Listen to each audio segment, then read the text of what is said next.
Let me ask you something. Do you ever feel stuck in a cycle that is not yours? In this video, I want to help you break free from your addiction, but I want to approach this topic in a way you've probably never heard before. And by the end of this video, I'll share how I personally overcame mine. Addiction is a symptom, not the problem. I want to present a new perspective to you. That's why first we need to understand something important. Addictions are not the real problem. They are just symptoms of a deeper issue. Think about it, you are a complete and complex human being with your own emotions, thoughts, and struggles. Many times we use external things as a crutch to fill an inner void. So in reality, your addiction is more of a coping mechanism rather than something that actually brings you joy. Let's be honest, most of the addictions we have don't genuinely make us happy. We're not truly enjoying them, we're just using them to escape reality. And that's where the problem lies. The mental bias that keeps you stuck. One of the biggest reasons we stay addicted is because of mental biases. Those little justifications we create to keep repeating the same patterns. For example, you might think, I had a stressful day, I deserve this. I fought with my boss, I need something to relax. I'm feeling down, so this will make me feel better. These thoughts become a pre-programmed response, making you turn to your addiction whenever something bad happens. One of our biggest mistakes is to think that we must be well all the time. In the slightest adversity, a headache for example, we have already taken medication, a slight indisposition, an energy drink. But the truth is that we must also accept that we will not be well all the time, and that's okay. But here's the key. You can break this cycle. Instead of escaping, try observing what's really going on inside you. Your addiction is just a symptom. So instead of fighting it directly, ask yourself, what's the real reason behind it? Understand your core triggers. Most of the time, your addiction is linked to a deeper emotional state. For example, I feel sad, so I turn to my addiction. But that sadness might be linked to depression. I feel anxious, so I need a distraction. But that anxiety might come from stress or fear. See what's happening? Your addiction is just a way to cover up a deeper issue. Addictions act like a crutch, holding up your inner world. But here's the truth. No addiction is ever truly beneficial. Even positive addictions, like being obsessed with work or studying, can be harmful if they create an unhealthy imbalance in your life. When we repeatedly engage in an addictive behavior, we ignore other important parts of ourselves. Instead of facing the depth of our thoughts, emotions, and complexity, we replace it with the addiction. Over time, this makes us more and more disconnected from ourselves. That leads us to the abyss. The secret to breaking free: self-sufficiency. The best way to overcome addiction is to become self-sufficient, to stop relying on external things for stability. But to reach that level, you need to become fully aware of yourself. Most people have at least one addiction, whether it's smoking, social media, pornography, or something else. Some addictions seem harmless, but are still a form of escape. Here's the biggest mistake most people make. They recognize they have an addiction, they forcefully remove it from their life, but since the addiction was their emotional crutch, they don't know how to cope without it. This creates a rebound effect. They suppress their addiction, but the inner tension builds up until eventually they relapse. So instead of fighting the addiction directly, you need to work on the root cause. So starting today, stop fighting your addiction directly. But how am I going to do that? Instead of focusing on the problem, just focus on the solution. Don't fight your addiction directly and focus on becoming a better person, a stronger man or woman, and that's where your true strength lies. Instead of fighting your addiction, focus on improving your life in general. Instead of suppressing your desires, create a lifestyle that makes addiction disappear naturally. Think of it this way. If you try to destroy an addiction without really knowing it, it's going to be much harder to get rid of. Nowadays, most addictions are caused by factors such as stress, anxiety, depression, and a lack of connection to real life. These things keep us stuck, on the superficial level of life, making us desperate for distractions.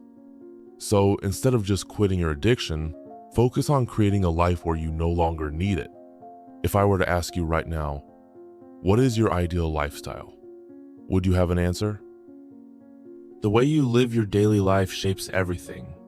If your lifestyle is unbalanced, addiction will always creep back in. So here's what worked for me. Take care of your body, exercise, eat well, and sleep properly. A healthy body equals a stronger mind. Limit artificial stimulation. Reduce screen time, spend more time outdoors, and give your mind space to think. Develop inner awareness, meditate, reflect, and have moments of silence where you connect with yourself. When you build these small habits, your overall well-being improves. And as a result, your addiction fades away without force, without struggle. How I personally overcame my addiction: I struggled with cigarette addiction for years. At first, it wasn't extreme, but every day I smoked more. I started smoking only at weekends, then a few times a week until I was smoking 1 or 2 cartons a day, and it killed me inside. It made me sad as soon as I finished smoking, before what took my stress away became my biggest nightmare. And no matter how hard I tried, I couldn't resist the urge. Then something changed. I stopped trying to quit smoking. Instead of obsessing about beating my addiction, I focused on building a better routine. I started writing down every day how many cigarettes I smoked and why I smoked them. I studied more. I took a business course. Even though I didn't like it, I started reading books on personal development until I liked it. I started going to the gym and going to bed earlier. As my addiction was strongest at night, occupying myself at that time automatically reduced my stimuli. Before I knew it, 2 months had passed and my addiction was gone. After spending 5 years fighting this addiction, all it took was 2 months of focusing on the right attitude in my life for it to disappear. It's the power you have. At first, it wasn't easy. There were moments when the urge came back, and I caught myself falling into old habits. But instead of giving in, I started observing my thoughts. I realized that my addiction wasn't really about pleasure, it was about escaping discomfort. So every time I felt that familiar urge, I asked myself, what am I really trying to avoid? Am I stressed, bored, lonely? Instead of acting on autopilot, I redirected my focus. If I felt stressed, I exercised. If I was bored, I picked up a book. If I was lonely, I called a friend. Over time, my brain stopped associating stress with my addiction. It lost its power over me. And when I finally realized I had control, I felt truly free for the first time. Breaking an addiction isn't about fighting against it. It's about building a life where you don't need it anymore. And that's exactly what I did. It might sound strange, but addiction can actually be a sign of opportunity. Think about it: if you're struggling with an addiction, it means there's an imbalance in your life that needs attention. Instead of seeing addiction as something that defines you, see it as a signal. It's your mind and body telling you that something needs to change. Most people approach addiction with resistance. They try to quit through willpower alone, thinking that if they just fight hard enough, they'll break free. But the harder you push against something, the more power you give it. That's why so many people relapse. They focus too much on avoiding the addiction instead of addressing why it exists in the first place. A better approach is to shift your mindset.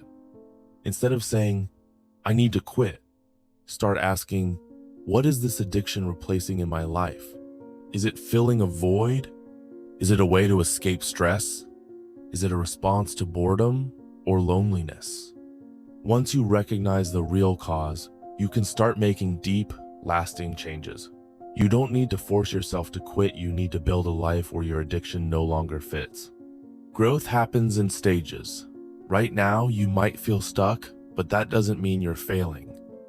Even the desire to change is a step forward.